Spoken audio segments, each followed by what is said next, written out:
Sai Chaitanya paramedical college लेकर आया है पैरामेडिकल काउंसिल और सरकारी नौकरियों के लिए उपयोगी पाठ्यक्रम।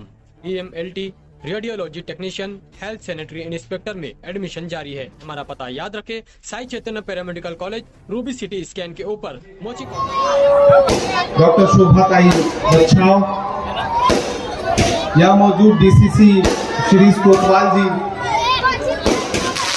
राजाराम पवन गवाने जी, नासिक के अध्यक्ष आकाश सागर जी, पूर्व मंत्री अनीस अहमद साहब, शेख हनीफ साहब, यहाँ मौजूद महाराष्ट्र मुंबई के प्रभारी अल्पसंख्यक विभाग के अहमद खान साहब, यहाँ मौजूद एनओबी जीनल गाला जी, अब्दुल रहमान रिजवी साहब और इस प्रोग्राम के रूही रवा एजाज बेग साहब।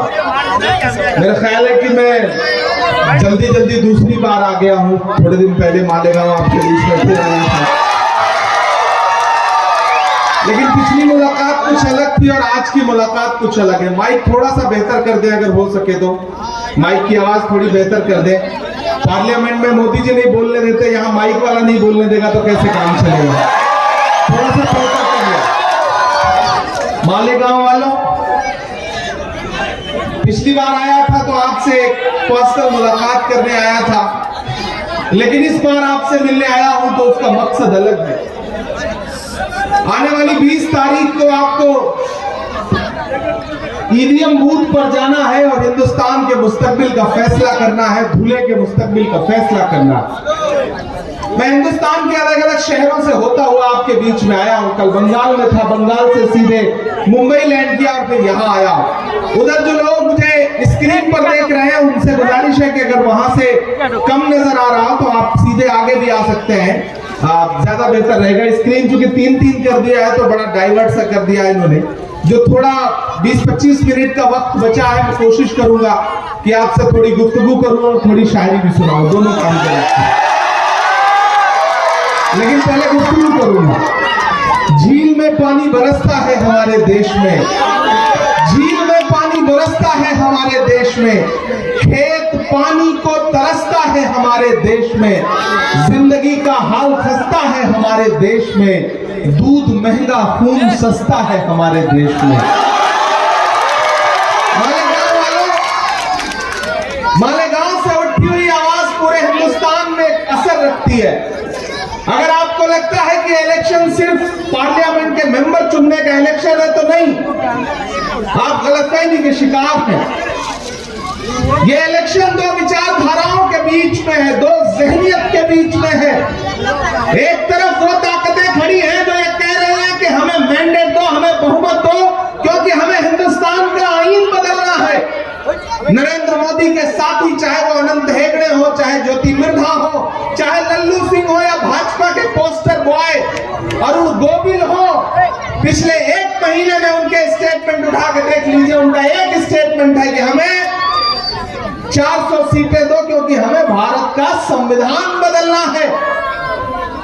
और एक तरफ वो शख्स खड़ा है जिसका नाम राहुल गांधी है, जो ये कह रहा है कि जब तक मेरी एक भी सांस बाकी है ना हम हिंदुस्तान के आईन पर कोई आंच आने देंगे, न हिंदुस्तान की जमहूरियत पर कोई आंच आने देंगे। मेरे भाई, ये लड़ाई दो विचारधाराओं के बीच में है। मैं आपके साथ आपका अपना हूं, आपके मुद्दों पर सड़क से लेकर के संसद तक लड़ता रहता हूं, बोलता रहता हूं। खुदा ने तो मुझे शायरी की सलाहियत दी, उस सलाहियत की बुनियाद पर भी लड़ता रहता हूं। और आपकी दुआओं ने, आपने किन्हीं लम्हों पे मुसल्लों में बैठ के मेरे लिए अगर कोई मासूम सी दुआ की तो शायद वो कबूल हुई। तो मुझे हिंदुस्तान की सबसे बड़ी पंचायत में यानी कि राज्यसभा में जब पहुंचने का मौका मिला तो मैं कोशिश कर रहा हूं कि वहां भी आपकी आवाज बन के बोलूं। मालेगांव वालों, एक मुश्किल वक्त से देश गुजर रहा है। एक तरफ देश के प्रधानमंत्री खड़े होकर के हर मंच पर हिंदू मुसलमान, मंदिर मस्जिद, सिर्फ 2 भाषण है उनके पास, हिंदू मुसलमान, मंदिर मस्जिद। लेकिन राहुल गांधी किन मुद्दों पर बात कर रहे हैं, कांग्रेस किन मुद्दों पर बात कर रही है कि अगर हमारी सरकार बनी तो हम नौजवानों को रोजगार देंगे, हमारी सरकार बनी तो हम औरतों के लिए महालक्ष्मी योजना लाएंगे। जो हमारा मैनिफेस्टो है कांग्रेस पार्टी का, जिसको हम न्याय पत्र कहते हैं, मेरी खुशनसीबी है कि मैं महज 36 साल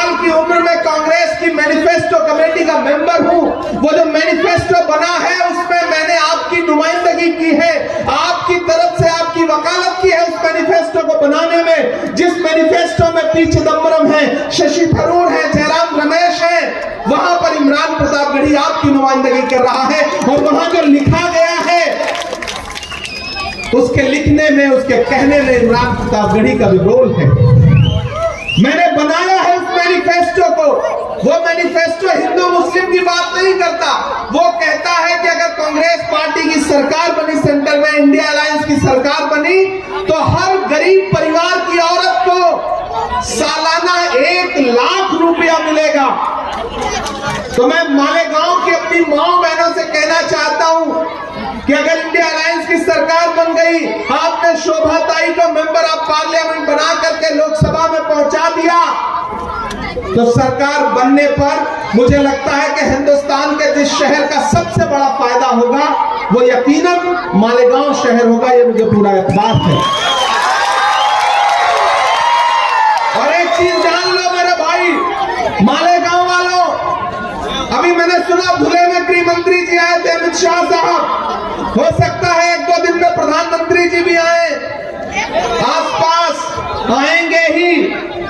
लेकिन एक बात जान लो, भाषणों में नरेंद्र मोदी जी कुछ भी बोले, मैं केरल से लेकर के पश्चिम बंगाल से लेके बिहार से लेके राजस्थान से लेके उत्तराखंड से लेके उत्तर प्रदेश होते हुए पूरे देश में कैंपेन करता हुआ यहां पहुंचा हूं।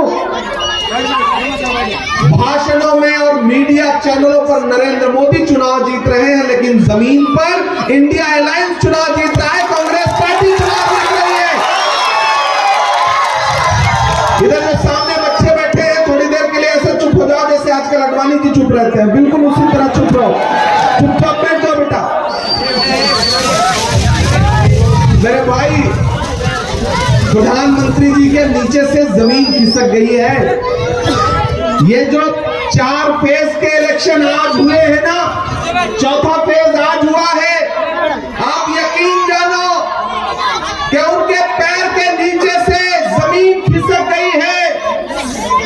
हालत ये हो गई है कि जबान लड़खड़ा रही है।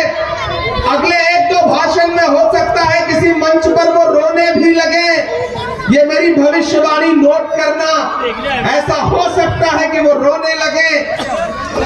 लेकिन कितना भी करतब दिखा ले, हिंदुस्तान की आवाम ने एक जहन बना लिया है कि इंडिया अलायंस की सरकार बनानी है। इसी वजह से प्राइम मिनिस्टर साहब बहुत परेशान हैं। 10 साल आवाम को परेशान करने वाली सरकार का मुखिया परेशान है, मैं देख के आ रहा हूं। अशोक साहिल का एक शेर है कि गमों की आंच में भी मुस्कुरा कर चलना पड़ता है। ये दुनिया है, यहाँ चेहरा सजा कर चलना पड़ता है। तुम्हारा कद मेरे कद से बहुत ऊंचा सही, लेकिन चढ़ाई पर कमर सबको झुका कर चलना पड़ता है। प्रधानमंत्री जी मेरा परेशान है और उनकी परेशानी जायज है। मैं तो मालेगांव वालों आज शोभा ताई के लिए आपके सामने दामन फैलाने के लिए आया हूं, लेकिन मुझे यहां आके पता चला उनका तो मायका है मालेगांव में। इससे अच्छी बात क्या हो सकती है कि कांग्रेस पार्टी ने जिसको आपका कैंडिडेट बनाया है उनका मायका आपके मालेगांव में है। तो जिसका मायका हुआ यानी कि वो यहाँ की बेटी है, और बेटी के साथ आप कैसा सुलूक करते हैं, कैसा उसके साथ हुस्ने सुलूक करते हैं, ये आपको बताने की जरूरत नहीं है। मैं तो आपसे 2 बातें करने आया हूं मालेगांव वालों। मेरी आंखों में इस चुनाव से ज्यादा एक मंजर है, वो मंजर है 7 सितंबर 2022 का, जब कन्याकुमारी में समंदर के साहिल पर खड़ा हुआ एक नौजवान शख्स ये कह रहा था कि मुझे इस मुल्क से नफरत कम करनी है, और वो 4000 किलोमीटर कन्याकुमारी से कश्मीर तक अपने पैर के छालों की परवाह किए बगैर चला, जिसका नाम राहुल गांधी है। मैं चला हूं शख्स के साथ, पिछले दिनों वो आपके यहां से भी गुजरे थे, जब वो भारत जोड़ो न्याय यात्रा लेकर के गुजरे। जब मैं उनके साथ पैदल चल रहा था तो मीडिया के साथी मुझसे कहते थे कि इमरान साहब आप तो शायर हैं, आप राहुल गांधी के साथ चल रहे हैं, आप क्या कहेंगे। तब मैं बस एक शेर पढ़ देता था कि जो हर जालिम से टकराएगी वो आंधी बनाऊंगा, जो हर जालिम से टकराएगी वो आंधी बनाऊंगा, नए अंग्रेज आए हैं नया गांधी बनाऊंगा। मैं चला हूं राहुल गांधी के साथ। और आज मालेगांव वालों, मैं आपसे ये कहने आया हूं कि वो इंसान 4000 किलोमीटर चला अपने पैर के छालों की परवाह किए बगैर। नारा क्या था? भारत जोड़ो नफरत छोड़ो। नारा क्या था? मोहब्बत के नफरत के बाजार में मोहब्बत की दुकान खोलनी है। वो जो नारा लगा के राहुल गांधी निकले थे, तो आज पूरे हिंदुस्तान में मोहब्बत की दुकानें खुल रही हैं, नफरत की दुकानों के शटर डाउन हो रहे हैं। प्रधानमंत्री जी बौखलाए हुए हैं, गृह मंत्री जी परेशान हैं।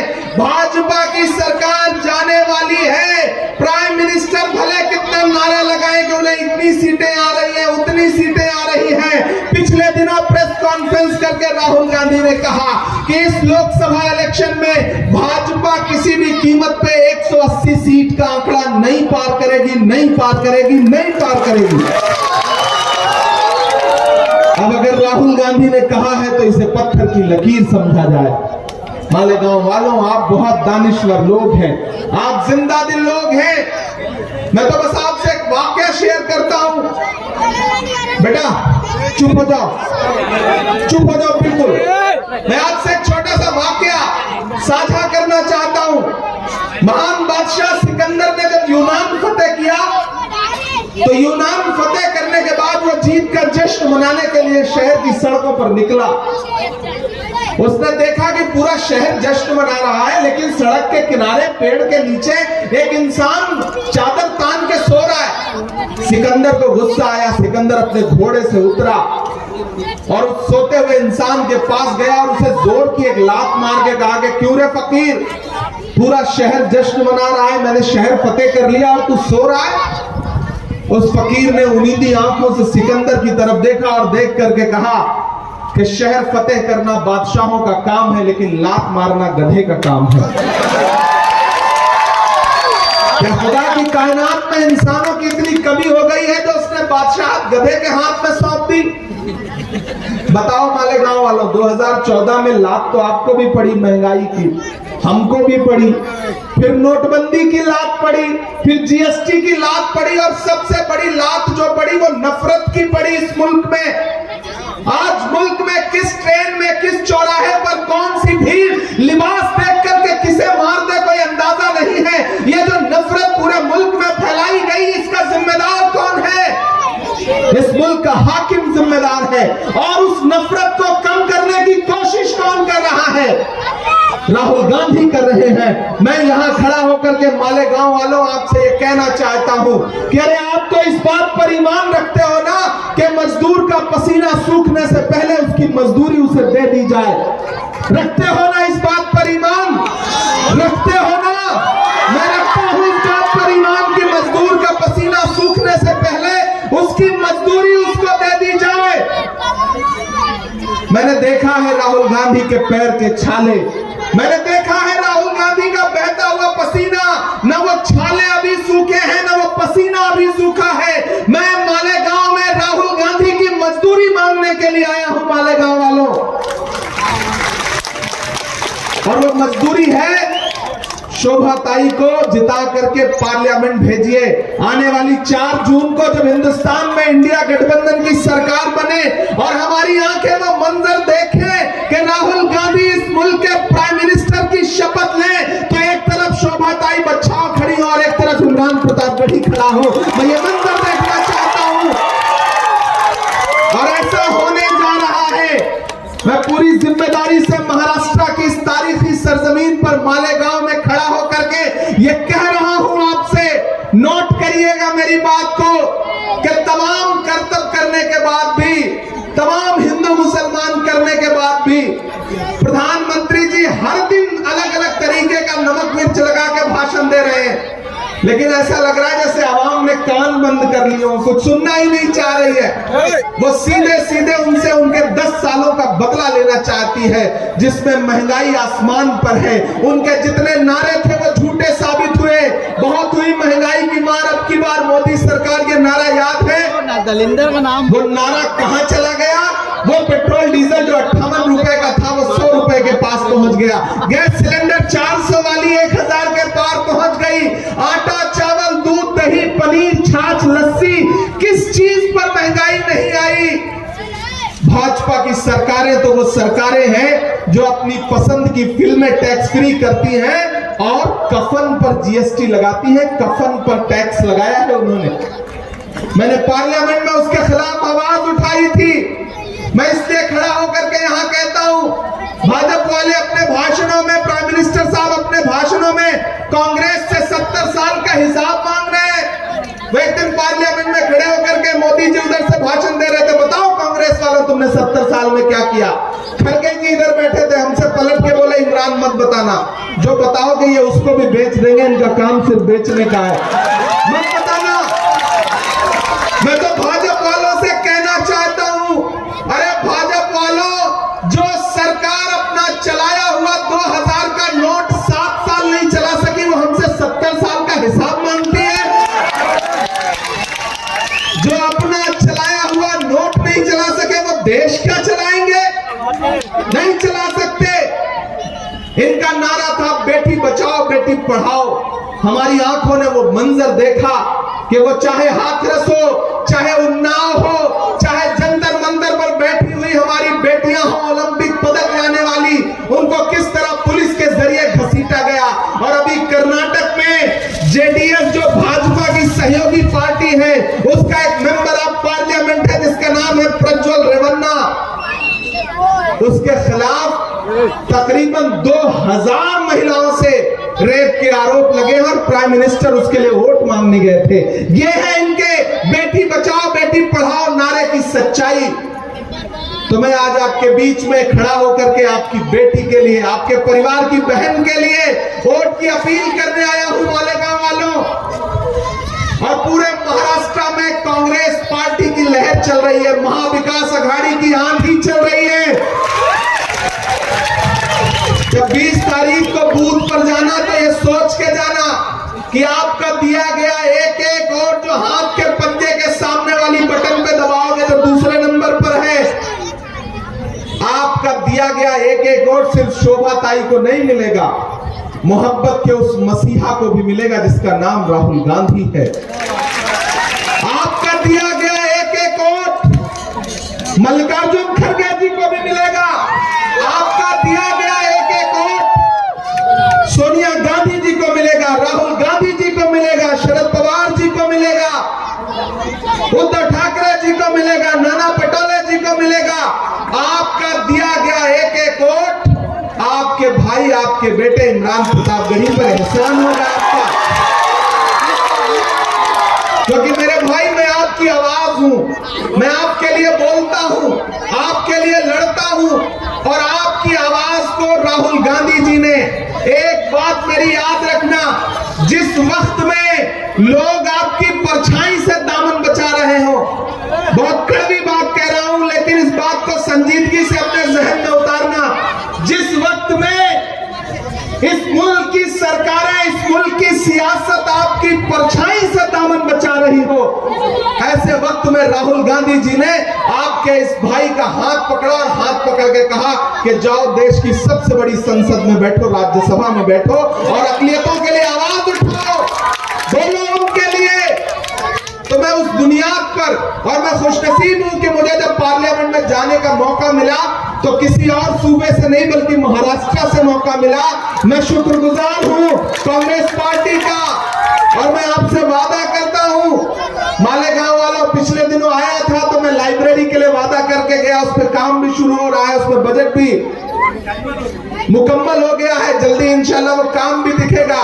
मैं यहां खड़ा होकर के आपसे वादा करता हूं कि मैं इस शहर के लिए, ये बुनकरों का शहर है, मैं जानता हूं ये हुकूमतों के ऊपर निर्भर रहने वालों का शहर नहीं है बल्कि अपने हाथ के हुनर से अपने लिए रोजगार पैदा करने वालों का शहर है। मैं इस शहर की मेहनत को सलाम करता हूं। जिंदा रहना है तो हर सांस हुकूमत से न मांग, असल मुंसिफ खुदा रहम अदालत से न मांग, जिंदगी भीख अगर है तो न मिलना बेहतर, और अगर हक है तो फिर इतनी शराफत से न मांग।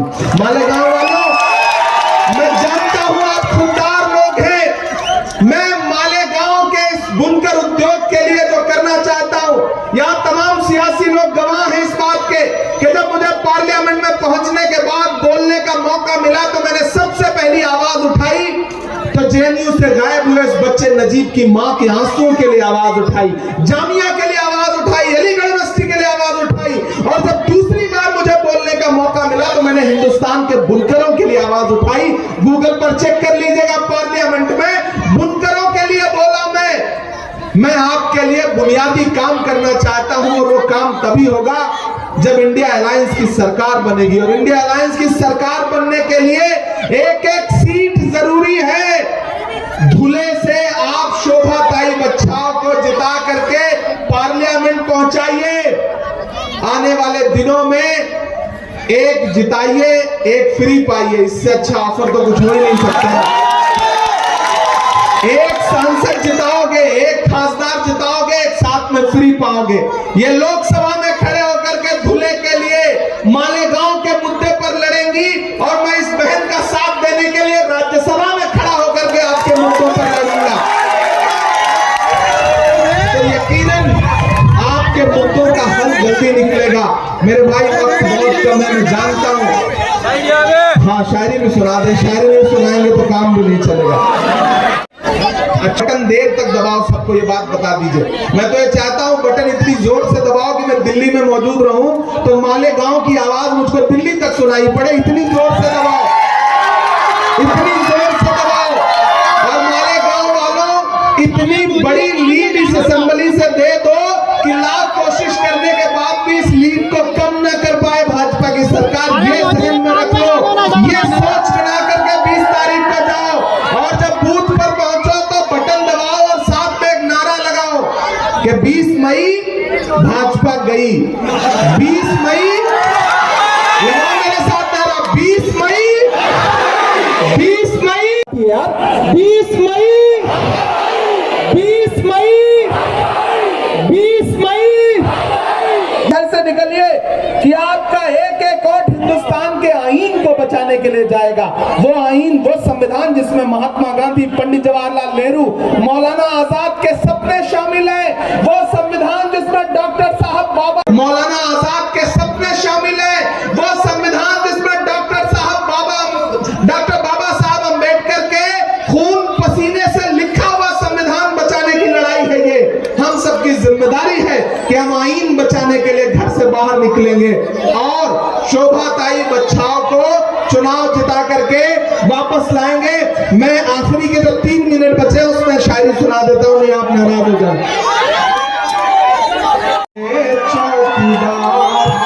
सुनाना बहुत किस्सा, लेकिन ये सुनाने के लिए बहुत सारे लोग कह रहे हैं। कहाँ सोया है चौकीदार, कहाँ सोया है चौकीदार। याद है 2014 में नारा, भाइयों बहनों, देश के खजाने की चाबी सौंप दो, मैं देश नहीं लूटने दूंगा, मुझे चौकीदारी दे दो। मैंने पार्लियामेंट में भी उनसे पूछा था और यहाँ भी खड़ा होकर पूछ रहा हूँ कि कहाँ सोया है चौकीदार, कहाँ सोया है चौकीदार। विजय माल्या नाक के नीचे से हो गया फरार, कहाँ सोया है चौकीदार, कहाँ सोया है चौकीदार। कि चाय बेचने वाला पूरा भारत बेच रहा है। बेच है कि नहीं बेच रहा है? चाय बेचने वाला पूरा भारत बेच रहा है। इसी काम में हासिल उसे महारत बेच रहा है। कि रेल बिक गई, तेल बिक गया, बिका हवाई अड्डा, सब कुछ बिकता देख के खुश है अपने जेपी नड्डा। कि जनता महंगाई की मारी करती हाहाकार, कहाँ सोया है चौकीदार, कहाँ सोया है चौकीदार। मालेगांव वालों, हजारों किलोमीटर दूर से आया हूं, मेरे आने को मायूस मत होने दीजिएगा, मेरे आने को जाया मत करिएगा। मैं चाहता हूं शोभा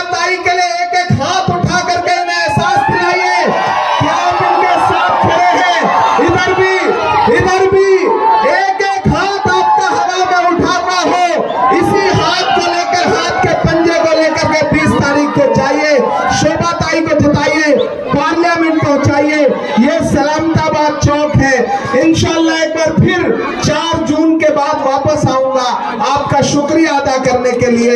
मेरे आने को मायूस मत होने दीजिएगा। शोभा ताई को जिताइए, पार्लियामेंट पहुंचाइए। 20 मई भाजपा, 20 मई